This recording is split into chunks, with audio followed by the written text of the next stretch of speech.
دیکھیے 1965 میں پاک فضائیہ کے پاس جو طیارے تھے اور جو بھارت کے پاس جو طیارے تھے ان کا تناسب 1:5 تھا، یعنی کہ 5 گنا زیادہ ان کی ایئر فورس ہم سے زیادہ مؤثر تھی تعداد میں، اور کوالٹی میں بھی اس وقت ان کے پاس جدید ترین جو طیارے تھے وہ تھے MiG-21.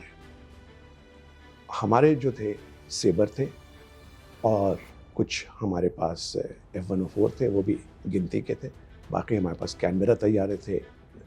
مطلب کینبرا کا ہمارے پاس، ہم اس کو B-57 کہتے ہیں، وہ اسی میک کو بھارت کے پاس بھی تھی، وہ کینبرا کے نام سے، کیونکہ یہ برطانوی جہاز ہے. لیکن ان کے جو جہاز تھے سارے کے سارے ماں سوائے یہ F-104 کے، وہ ہم سے سپیریئر تھے. تو تعداد میں بھی وہ زیادہ تھے اور کوالٹی میں بھی وہ زیادہ تھے. لیکن ہمارے ہوا بازوں کو اور ہماری فضائیہ کو حکم تھا کہ وہ تیار رہیں دشمن کی عددی برتری سے نہیں، بلکہ اپنے جذبے، اپنے مشن، اپنی ٹریننگ اور جو ان کو ٹاسک دیا گیا ہے اس کی اتنی تیاری کریں، ایسی مشق کریں کہ جب وقت آئے تو یہ عددی برتری اور جدید ترین برتری وہ کام نہیں آئے گی. صرف کام آئے گا آپ کا ایمان، آپ کا تقوی اور آپ کی مہارت. اور اس کو مد نظر رکھتے ہوئے پاک فضائیہ اس وقت بہت نوخیز تھی. ہمیں آزادی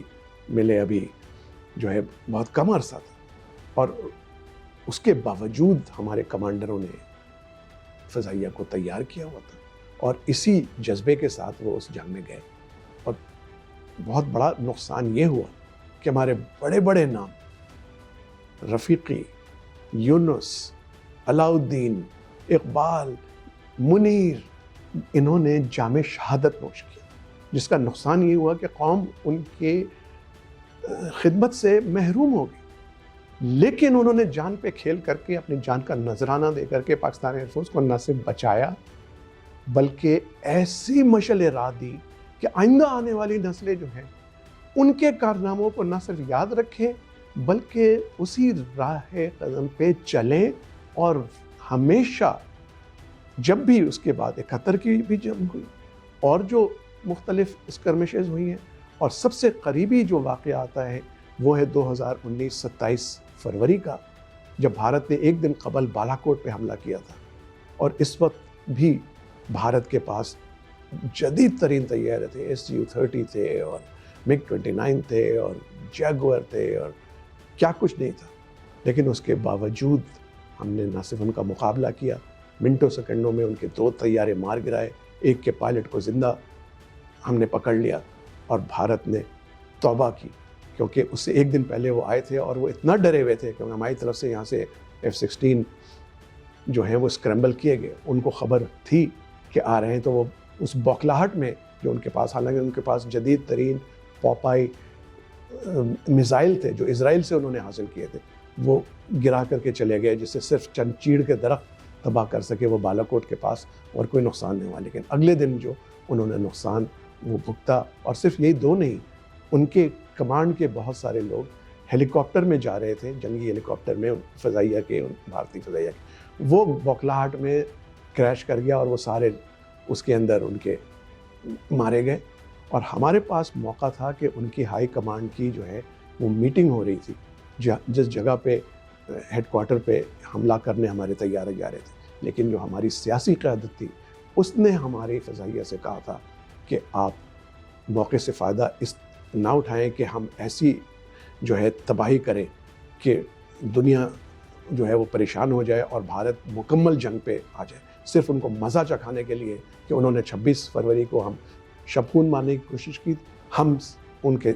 2 سے زیادہ طیارے نہیں مارے. لہٰذا انہوں نے ان کو نشانے پہ لیا اور پھر اپنے جو میزائل تھے وہ اس کے ساتھ ایک فٹ بال فیلڈ میں گرا دیے. اس کی ویڈیو بھی بنائی اور ٹی وی پہ ریلیز کر دی اور کہا کہ ہم تمہارے اینٹ سے اینٹ بجا سکتے تھے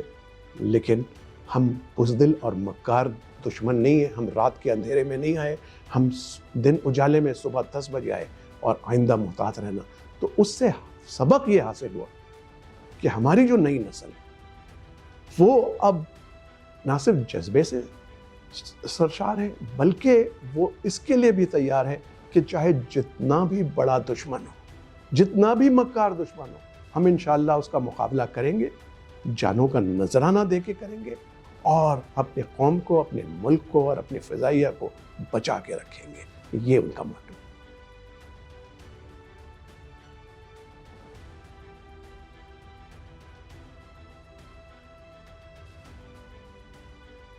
امپورٹنٹ اس وجہ سے بیٹا کہ دشمن جو ہے وہ اب ہمارے اوپر نفسیاتی جنگ طاری کرنا چاہتا ہے۔ اس کو عام اصطلاح میں ہائبرڈ وار یا ففتھ جنریشن وار کہتے ہیں، جس میں میڈیا، سوشل میڈیا، پروپیگنڈا اور اسپیناج اور یہ سب چیزیں شامل ہیں۔ تو دشمن کی، ہم لوگوں کو اسٹاف کالج میں یہ سکھایا جاتا تھا کہ دشمن کے جو ہے کسی کو زیر کرنے کے لیے مختلف سٹیجز ہوتے ہیں۔ پہلے وہ یہ کوشش کرتے ہیں کہ پروپیگنڈا کے ذریعے آپ کو اس طرح سے بنا دیں کہ آپ کا اپنے ہتھیار کے اوپر اور اپنی کمان کے اوپر آپ کی جو کانفیڈنس ہے وہ تھوڑا سا کمزور ہو جائے۔ پھر وہ کوشش یہ کرتے ہیں کہ اتنا پروپیگنڈا کریں کہ آپ تو جنگ لڑنے کے قابل ہی نہیں ہیں۔ پھر اس قسم کے حالات پیدا کریں، معاشی اور ایون سیاسی اور اس قسم کی چیزیں، کہ جس سے کہ ملک میں انتشار ہو، اور اس کے بعد پھر وہ ہم پہ حاوی ہو جائے۔ تو یہی انہوں نے اب کوشش کی ہوئی ہے، اور ہم اس کا شکار بھی ہیں۔ لیکن ضروری ہے بتانا نئی نسل کو کہ جب بھی وقت آن پڑا ہم الحمدللہ لبیک کہنے کے لیے تیار تھے اور تیار رہیں گے، اور دشمن کی ناپاک چالوں کو، جن کو چانکیائی چالیں کہتے ہیں، ان کو الٹا کرنے کے لیے ہماری نہ صرف حکمت عملی تیار ہے، ہماری جنگی تیاری تیار ہے، اور ہمارا کانفیڈنس اور مورال جو ہے وہ اس قدر بلند ہے کہ اگر خدا نخواستہ دشمن نے میلی نگاہ سے دیکھا تو اس کو ایسا مزہ چکھایا جائے گا کہ اس کو اپنی نانی یاد آ جائے گی۔